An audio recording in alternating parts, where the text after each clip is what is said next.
Ang teksto natin ay pinamagandang ang talinghaga tungkol sa maghahasik. In Lucas chapter 8 verse 4 to 8. Isang araw, nagdatingan ang maraming tao mula sa iba't ibang bayan at lumapit kay Jesus. Ikinuwento niya sa kanila ang talinghaga na ito. May isang magsasakang naghasik ng binhi. Sa kanyang paghahasik, may mga binhing nahulog sa tabi ng daan. Natapakan ito ng mga dumadaan at tinuka ng mga ibon. May mga binhing nahulog sa mabatong lugar.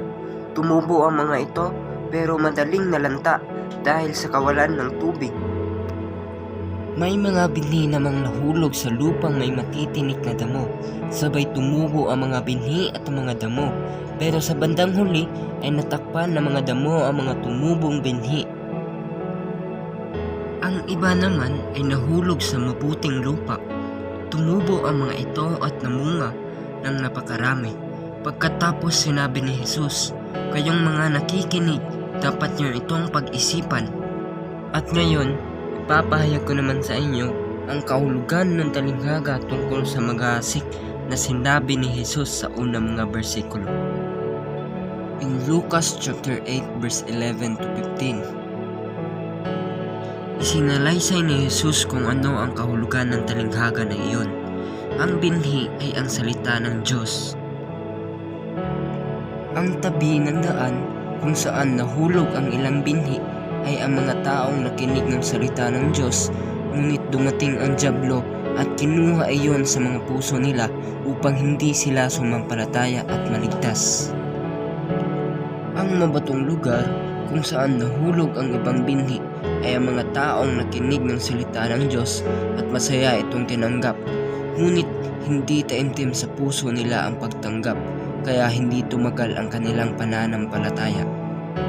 Pagdating ng mga pagsubok ay agad silang tumatalikod sa kanilang pananampalataya. Ang lupang may matitinik na damo kung saan nahulog ang iba pang binhi ay ang mga taong nakinig sa salita ng Diyos, ngunit sa katagalan nalaig sila ng mga alalahanin sa buhay, kayamanan at kalayawan sa mundong ito, kaya hindi sila lumago at hindi namunga. Ngunit ang mabuting lupang hinasikan ng binhi ay ang mga taong nakikinig sa salita ng Diyos at iniingatan ito sa kanilang malinis at tapat sa puso at pinagsisikapang sundin hanggang sa sila ay mamunga.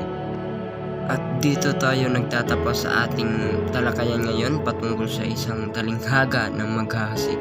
At sana po na may napupulot kayo na mabuting aral sa ating talakayan ngayon, at sana po na maihalin tulad nyo ang sarili nyo sa isang tao na tumanggap sa salita ng Diyos na tapat at may malinis na puso na sinusunod ang salita ng Diyos.